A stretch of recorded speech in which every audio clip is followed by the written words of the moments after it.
Sir मैं दोपहर में आपसे वहाँ पे संसद भवन के सामने मिला था रेलवे। हाँ अच्छा। हाँ, रेलवे भर्ती परीक्षा 2019। अरे रुको भाई, हाँ जी, हाँ जी।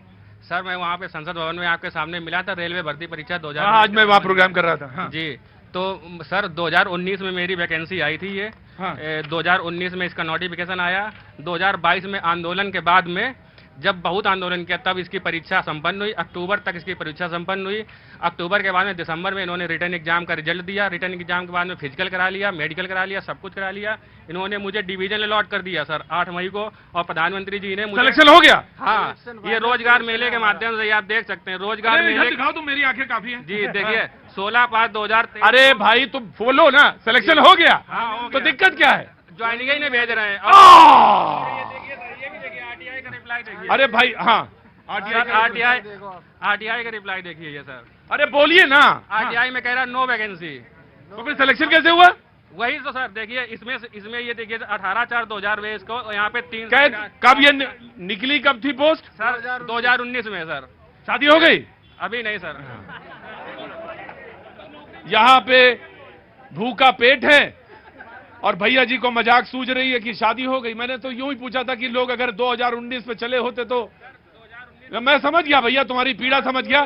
जब मैं समझ गया तुम्हारा सिलेक्शन हुआ 25 या 30 में हम आपको कह रहे 25 या 30 तक हम आपको ज्वाइनिंग दे पाएंगे सर। ये देखिए सर, ये तो मेरा तो एक सुझाव है, आपको कोर्ट जाना चाहिए।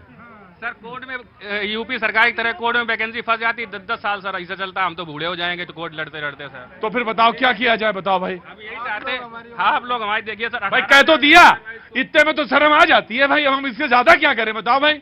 देखिए सर ये मैं समझ गया, मैं बात समझ गया जी। प्रतीक जी, सबसे पहले मैं एक बात स्पष्ट कर दूं, जो आम आदमी पार्टी के प्रवक्ता ने कहा कि इनको डांट पड़ेगी। सर मैं बताना चाहता हूं, उस पार्टी का कार्यकर्ता हूं जिसके प्रधानमंत्री जी गुप्पत और सीना ठोक के कहते हैं कि 7,500 जनप्रतिनिधियों ने इस देश की संसद की गरिमा बढ़ाई है। और मैं उस पार्टी का कार्यकर्ता हूं जो सीना ठोक के सत्य कहने की क्षमता रखता हूं और सुनने की भी क्षमता रखता हूं। तो मेरी पार्टी सत्य बोलने से कभी नहीं डांटती, हमेशा यह कहती है वो काम करो, संगठन गढ़े चलो, सुपंथ पर बढ़े चलो, भला हो जिसमें देश का वो कार्य किए चलो। आप मुझे यह बताइए, हमें तो उस समय भी अच्छा लगा था जब केजरीवाल जी हवाई चप्पल पहन के आम आदमी की राजनीति की बात कर रहे थे और शीश महल बनाने बैठ गए। जवाब दीजिए। मैं आया, बिल्कुल आपको दे देता हूं। नौजवान के साथ खड़ा हूं। नौजवान 2019 की परीक्षा में खुद प्रोफेसर हूं और मैं बच्चे को पढ़ाता हूं। यदि मेरा बच्चा बीए फर्स्ट ईयर में आया होता तो आज पीएचडी की स्थिति में होता, और उसके बाद उसको नौकरी नहीं मिल रही है। तो मुझे इस बात का बड़ा दर्द है, इस देश में नौजवानों के साथ क्या हो रहा है। ईमानदार प्रयास यही होना चाहिए कि कम से कम जिस मुद्दों पर हम आए हैं, राजनीति इसी के लिए है। मूल मुद्दा है इस देश में कि नौजवानों का भविष्य कैसे सुधरे।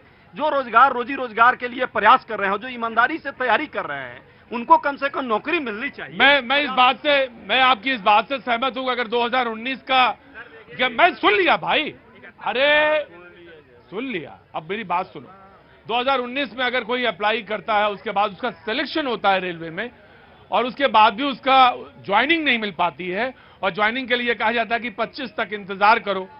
तो ये जब हम तमाम सारे मुद्दों पर एक साथ एक समय पे कराने की बात कर रहे हैं, उसमें ये विडंबना है। और निश्चित, अरे भाई बार बार मत दिखाओ, मैं समझ गया तुम्हारी बात। क्या लोग हो तुम, अकेले हो? 500 बच्चा है। संसद भवन के पास में है सर, कोई सांसद विधायक, हम रेल भवन के पास गए, उसने पैर नहीं रखने दिया सर। कोई मिलने को तैयार नहीं है सर, कोई भी सांसद मिलने के लिए तैयार नहीं है। नहीं, ये बात होनी चाहिए। अगर आपके पास ज्वाइनिंग है, आपका सिलेक्शन हो चुका है और आप इंटरव्यू भी हुआ, मेडिकल तक हो गया, 500 लोग हैं, निश्चित तौर से वो रेलवे का ये मसला है। और मैं मंत्रालय से भी अनुरोध करता हूं कि इसमें तुरंत कार्रवाई होनी चाहिए, निश्चित तौर से जी।